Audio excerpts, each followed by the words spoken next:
Hey, y'all, finally. I don't know what the problem was. You can see I was doing the dishes and I've been working on the timeline. It may have been something on my end. I'm not sure. I'm not used to this camera being backwards.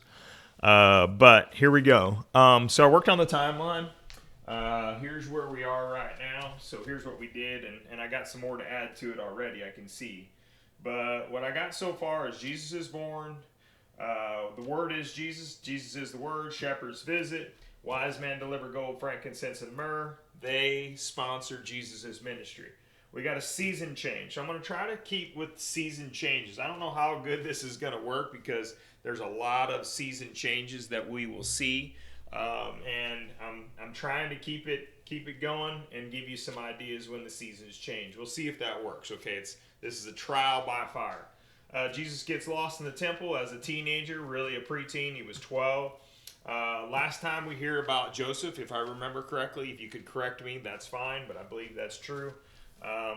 Season change. John the Baptist comes. He's preparing the way, the path, doing his part and the path, so Jesus can be the living water. Jesus is 30. He gets baptized by his cousin John the Baptist. His father celebrates. His heavenly Father celebrates. Day one of ministry. Okay, where do we end up? Let's see if I got it right. I consider this day one of ministry. As Janice said, I went ahead and added the days of temptation because that really was part of what he had to do to get to his ministry. So the devil left the angels and took care of Jesus. That's after.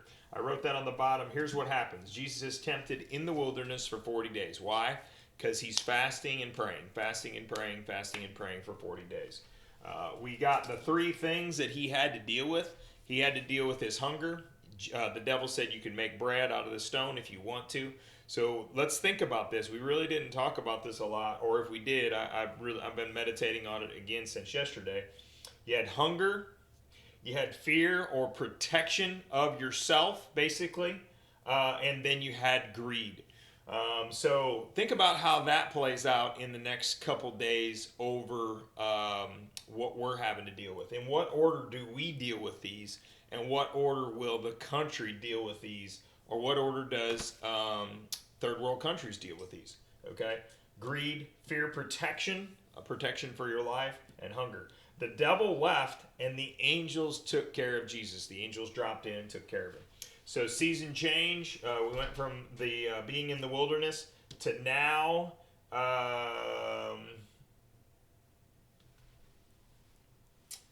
John proclaims, "Here comes Jesus. He's coming out."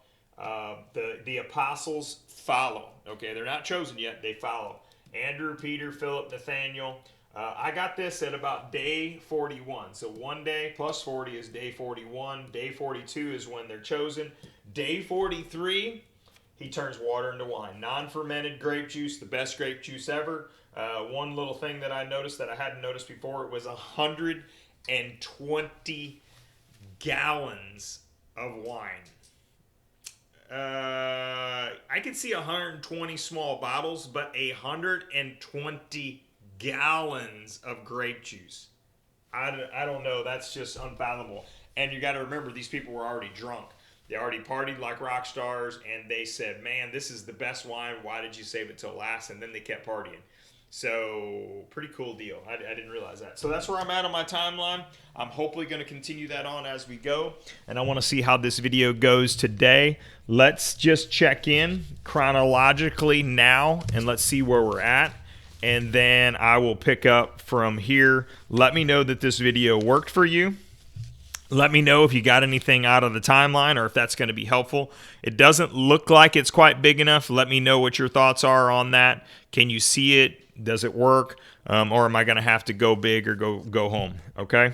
Where am I at in the actual chronological walk that you guys are walking through me with me? We are on. It's November, which is crazy all in itself. We started in October. I think we're a month deep already, you all. And thank you for your encouragement along the way. Thank you for what we're up to. Thanks. Hopefully, I'll get the timeline caught up with where I'm at. It's going to take some work, and it's going to take some focus. I believe where we're at, and what I'm really looking forward to getting to, is the choosing of the apostles. We're not quite there yet. Let's see where we're really at. Day number 4. Yeah, Jesus claims to be the Son of God. So correct me if I'm wrong. I believe that was walk number 4. So we are at John 5:16 through 30. And then, so I believe we did. Yeah, I believe we did all the way till Moses will accuse you. Yes, Moses. And so here's one of the things that that I'm noticing too is I didn't notice as many Sabbath days. So there is several times where Jesus is prompted to deal with the Sabbath, and it's almost every time. So it's very clear to me that Jesus was out there walking and working, walking and working, walking and working. So traveling and working. He didn't care necessarily. Yeah, he didn't care about the legal parameters, the legal ramifications of the Sabbath, which had been laid down. And so how can we work that into our lives? Because it looks to me like Jesus specifically takes off and rest, but the Sabbath doesn't show up how I've been seeing it show up. I've even said, make sure you take a Sabbath. Make sure you take a Sabbath. Well, what does Jesus do? What does Jesus do? He rests.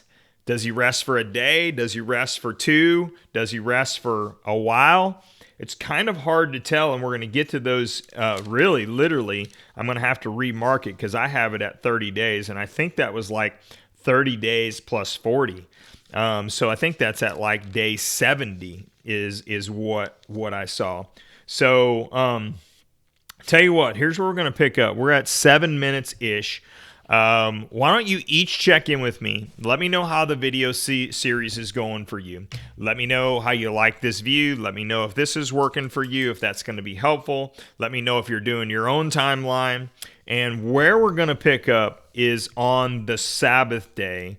Jesus went to the synagogue where he noticed the man had a deformed hand, and he heals this man on the Sabbath day.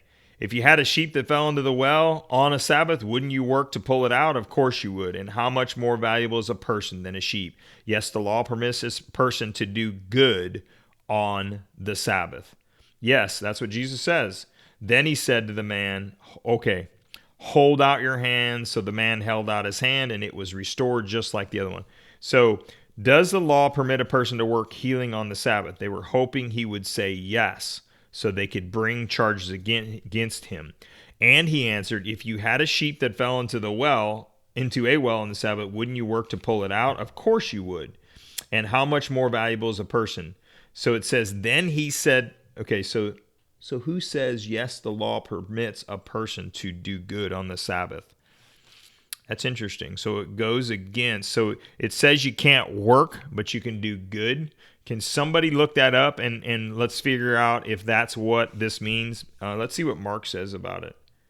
Then he turned to the critics. So this is Matthew 12, 9 through 14, and Mark 3, 1 through 6. Let's see.